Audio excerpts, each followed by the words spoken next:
Shalom.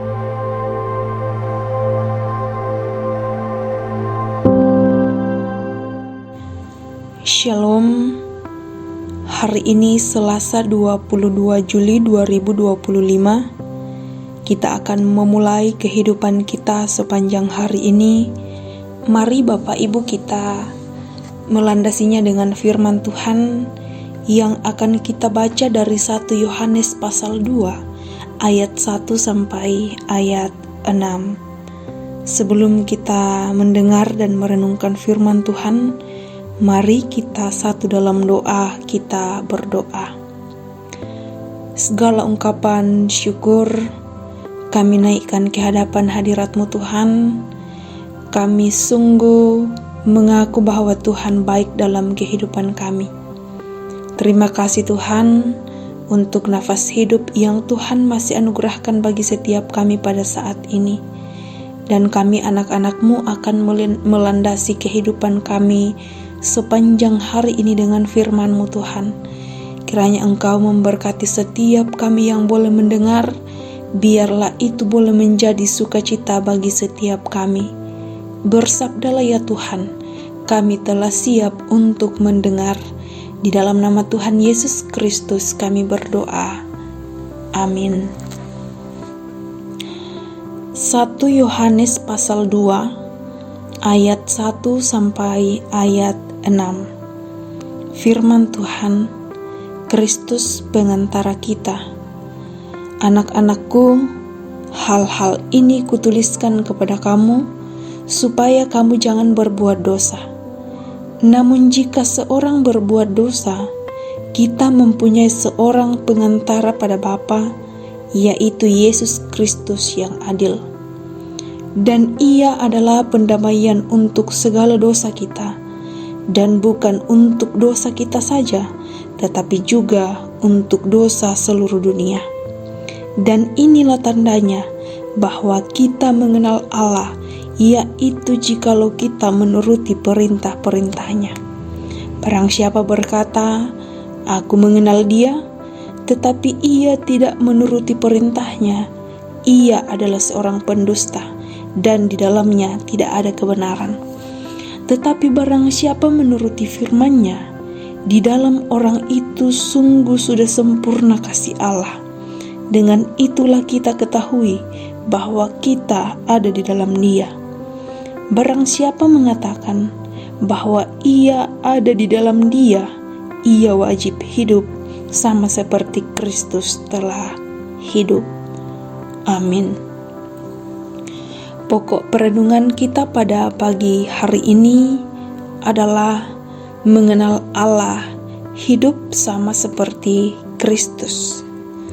Atau dalam bahasa Toraja, untandai puang, umpalolang kale susi Kristus. Bapak Ibu jemaat Tuhan yang diberkati Tuhan, hampir setiap orang memiliki person yang diidolakan dalam hidupnya. Sang idola tersebut boleh dikata dijadikan trend center bagi yang mengidolakannya. Semua yang terkait dengan sang idola akan dicari tahu dan sebisa mungkin ditiru oleh orang yang mengidolakannya.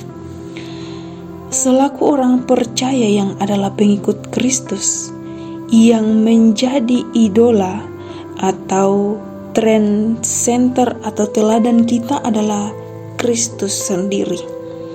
Kita selaku pengikutnya wajib hidup sama seperti Kristus yang telah hidup.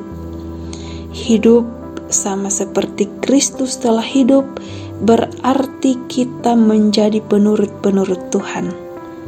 Kata penurut di sini artinya peniru. Orang-orang percaya yang mengenal Allah mesti menjadi peniru Kristus, yakni mengikuti jejak Kristus, mencontoh dan menjadikannya teladan utama dalam seluruh hidupnya. Selama hidupnya di dunia, Kristus telah meneladankan pengenalan yang benar akan Allah, yakni hidup yang menuruti atau melakukan kehendak Bapanya.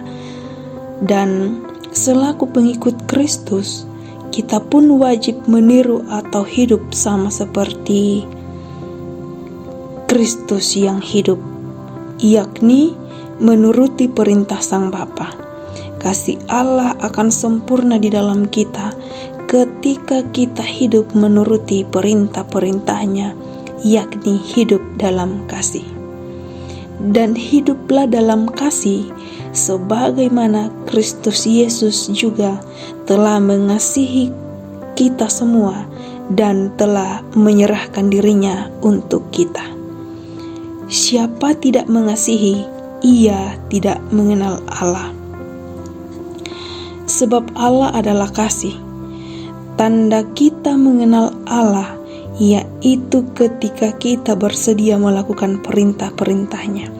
Perintah untuk memberi diri, saling mengasihi, karena kasihnya lah kepada manusia, ia bersedia memberi dan mengorbankan dirinya di kayu salib menjadi tebusan atas dosa-dosa kita. Terpujilah Kristus. Amin firman-Nya. Mari kita kembali satu dalam doa. Kita berdoa.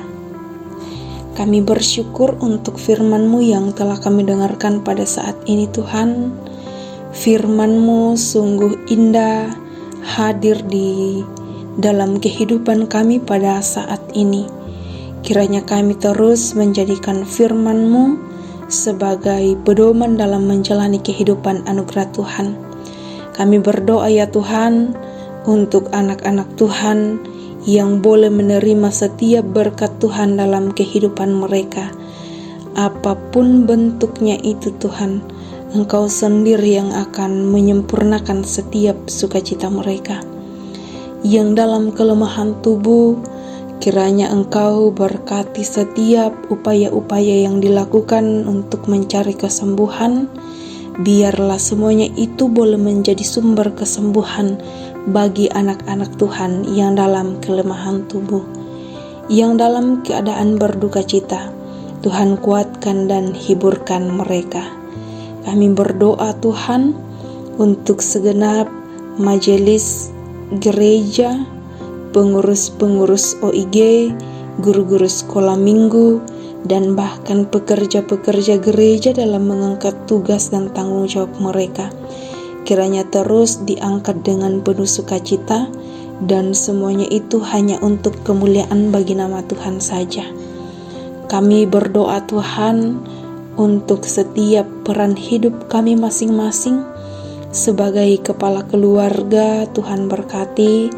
Sebagai ibu rumah tangga, Tuhan berkati. Sebagai anak-anak, Tuhan berkati. Dan juga oma, opa, atau kakek nenek, Tuhan berkati. Sepanjang hari ini Tuhan, kami akan menjalani kehidupan kami. Tuhan kuatkan dan mampukan kami. Dan kehidupan kami selanjutnya, bahkan segala usaha, rencana, pekerjaan-pekerjaan kami tetap serahkan hanya ke dalam tangan Tuhan. Ini kami anak-anak-Mu Tuhan, yang datang kepadamu. Di dalam nama Tuhan Yesus Kristus kami berdoa dan mengucap syukur. Amin. Selamat menjalani kehidupan sepanjang hari ini. Tuhan Yesus menolong dan memberkati kita semua.